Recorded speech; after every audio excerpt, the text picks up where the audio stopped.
Halo Bapak Ibu, berjumpa lagi dengan saya di sini di dalam renungan harian. Bagaimana kabarnya hari ini? Semua sehat? Semua bahagia? Harus dong. Yang pastinya jangan lupa untuk selalu bersyukur. Baik, sebelum kita bersama-sama mendengarkan firman Tuhan, mari kita bersatu dalam doa. Kita berdoa. Ya Tuhan, kami mengucap syukur untuk kehidupan kami yang saat ini boleh kami rasakan dengan baik, untuk setiap kasih sayang-Mu yang tidak pernah berkesudahan. Dan Tuhan, sebentar kami hendak bersama-sama merenungkan sabda-Mu, kiranya sabda-Mu tetap menjadi penguat dalam kehidupan kami. Bersabdalah ya Tuhan, karena kami siap untuk mendengarkan. Amin. Firman Tuhan pada hari ini yang saya bacakan dari Kisah Para Rasul 22, Kisah Para Rasul 22 ayat yang pertama hingga ke-16. Kisah Para Rasul 22 ayat yang pertama hingga ke-16. Demikian firman Tuhan. Paulus berbicara kepada orang Yahudi. Hai saudara-saudara dan bapak-bapak, dengarkanlah apa yang hendak kukatakan kepadamu sebagai pembelaan diri. Ketika orang banyak itu mendengar ia berbicara dalam bahasa Ibrani, makin tenanglah mereka. Ia berkata, "Aku adalah orang Yahudi, lahir di Tarsus, di tanah Kilikia, tetapi dibesarkan di kota ini, dididik dengan teliti di bawah pimpinan Gamaliel dalam hukum nenek moyang kita, sehingga aku menjadi seorang yang giat bekerja bagi Allah sama seperti kamu semua pada waktu ini. Dan aku telah menganiaya pengikut-pengikut jalan Tuhan sampai mereka mati. Laki-laki dan perempuan kutangkap dan kuserahkan ke dalam penjara. Tentang hal itu, baik imam besar maupun majelis tua-tua dapat memberi kesaksian. Dari mereka aku telah membawa surat-surat untuk saudara-saudara di Damsyik, dan aku telah pergi ke sana untuk menangkap penganut-penganut jalan Tuhan yang terdapat juga di situ dan membawa mereka ke Yerusalem untuk dihukum. Tetapi dalam perjalananku ke sana, ketika aku sudah dekat Damsyik, yaitu waktu tengah hari, tiba-tiba memancarlah cahaya menyilaukan dari langit mengelilingi aku. Maka rebahlah aku ke tanah dan aku mendengar suatu suara yang berkata kepadaku, Saulus, Saulus, mengapakah engkau menganiaya aku? Jawabku, siapakah engkau? Tuhan, katanya. Akulah Yesus, orang Nazaret yang kau aniaya itu. Dan mereka yang menyertai aku memang melihat cahaya itu, tetapi suara dia yang berkata kepadaku tidak mereka dengar. Maka kataku, Tuhan, apakah yang harus kuperbuat? Kata Tuhan kepadaku, bangkitlah dan pergilah ke Damsyik. Di sana akan diberitahukan kepadamu segala sesuatu yang ditugaskan kepadamu.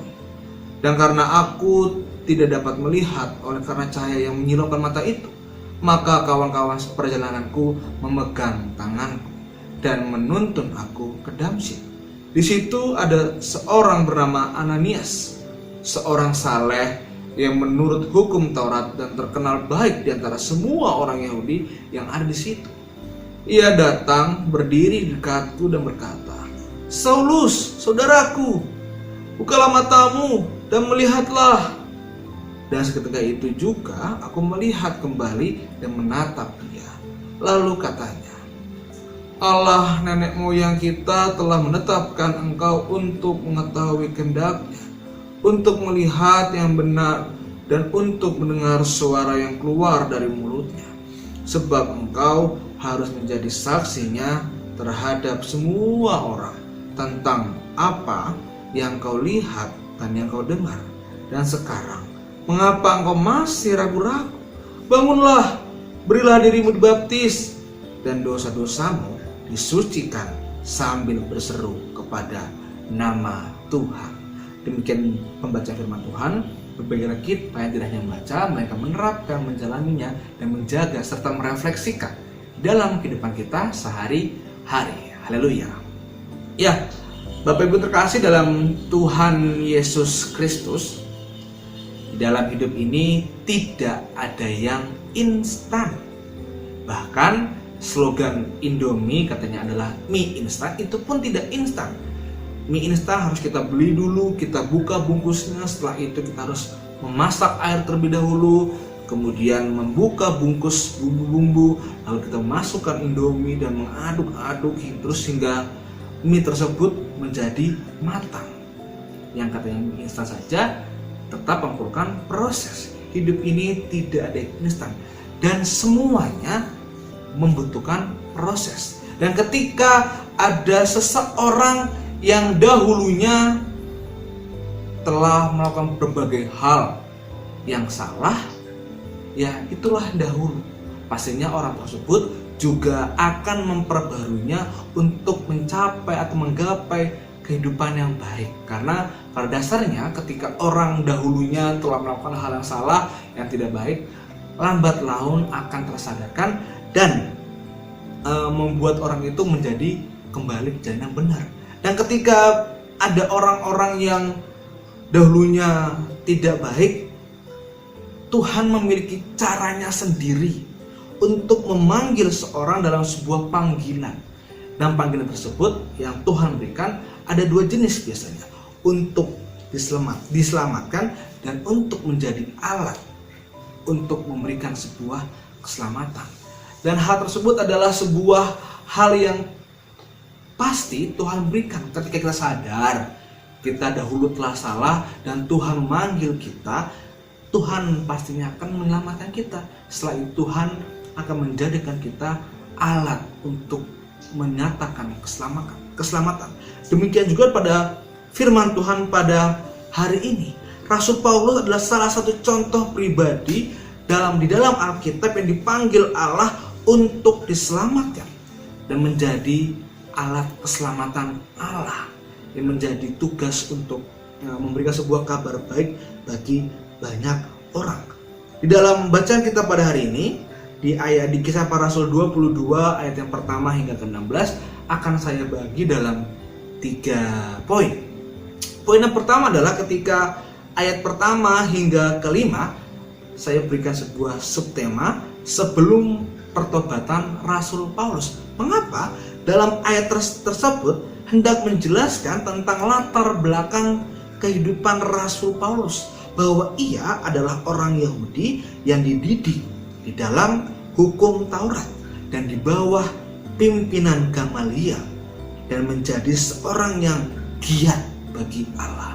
Dan kata giat ini yang hendak juga kita refleksikan, karena dengan diri kita giat kepada Tuhan, mau bekerja pada Tuhan, Tuhan senang, maka Tuhan akan senantiasa memberikan kita keselamatan agar kita juga dapat menaburkan kegiatan-kegiatan lain, kegiatan kita bukan kegiat hal yang membuat kita semakin giat lagi, agar orang melihat oh iya, kita disadarkan untuk mau terus giat di dalam Tuhan. Dan yang poin kedua adalah saya berikan subtema pertobatan Rasul Paulus serta menjelaskan tentang panggilan Allah bagi Rasul Paulus. Dan dalam ayat yang selanjutnya di ayat 6 hingga ke-13 hendak menjelaskan tentang panggilan Allah bagi Rasul Paulus dan menjelaskan bahwa Allah dapat menggunakan berbagai cara untuk memanggil seseorang memenuhi tujuannya di dalam dunia ini. Rasul Paulus dipanggil dengan cara yang unik. Saat itu ketika Paulus sedang dalam perjalanan ke Damsyik, ia dipanggil Tuhan dan ia dibutakan matanya. Dan ketika ia merasa buta karena melihat sebuah cahaya, ia mendengar ada yang manggil dia, "Hai, engkau telah menganiaya aku."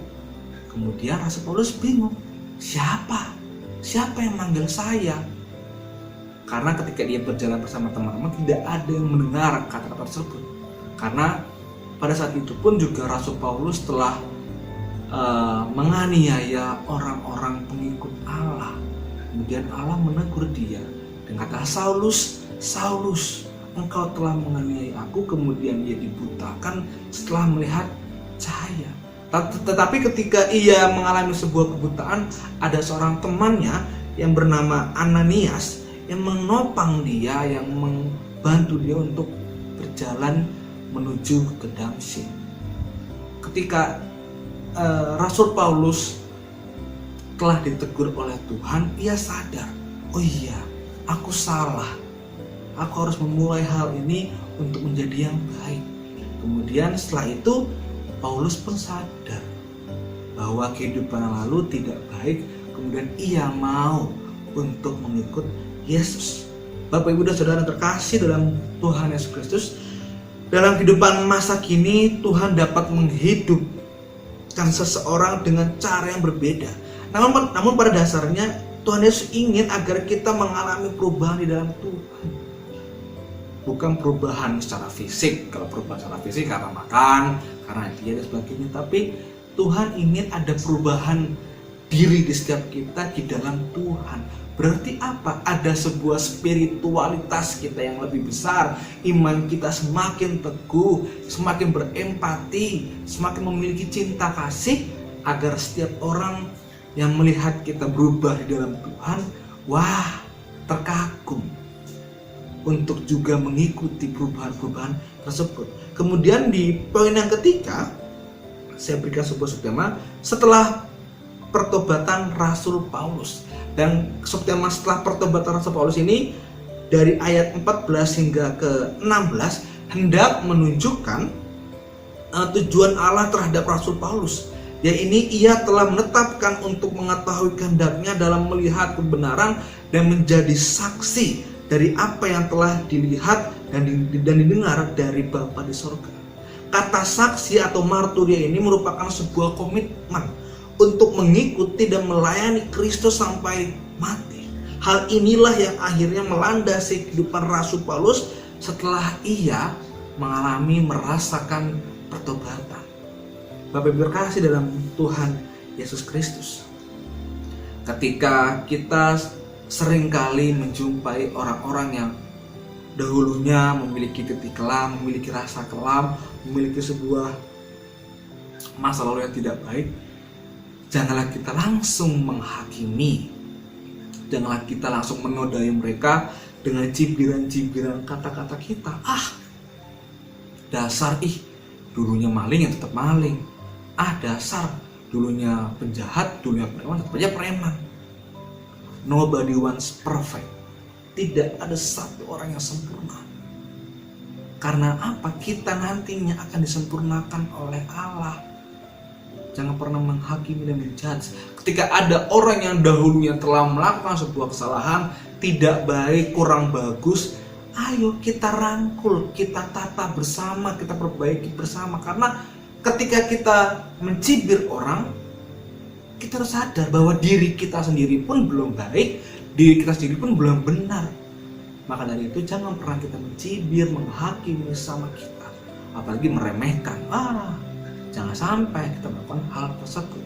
Kiranya dalam firman Tuhan pada hari ini dari kisah Rasul Paulus dapat menggugah hati kita. Saat ini kita merasa bahwa diri kita belum baik. Mari kita berubah, karena Tuhan akan menuntun kita menuju perubahan yang lebih baik. Perubahan di dalam iman, agar iman kita, spiritualitas kita, empati kita, simpati kita, cinta kasih kita semakin bulat dan dapat kita berikan kepada sesama. Karena itulah tujuan Allah dalam kehidupan kita ini. Ketika Tuhan telah menyelamatkan kita, kita juga diberikan oleh Allah kesempatan untuk menjadi perpanjangan tangannya untuk meneruskan cinta kasih dan kabar sukacita. Amin. Kita berdoa. Ya Tuhan, kami mengucap syukur untuk firman-Mu yang boleh kami rasakan. Kami sadar Tuhan, di dalam kemanusiaan kami sering kali menjudge orang, menghakimi orang, meremehkan orang, tanpa kami sadar bahwa diri kami pun belum sempurna dan diri kami pun belum baik. Namun Tuhan, karena firman ini Tuhan, kami mempercayai bahwa Engkau akan senantiasa menuntun kami untuk merubah diri kami menuju perubahan yang lebih baik.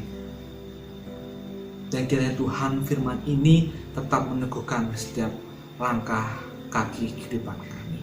Tuhan yang makasih, pada hari ini Tuhan, kami tidak henti-hentinya kami teringat Tuhan untuk orang-orang terkasih kami yang saat ini sedang sakit.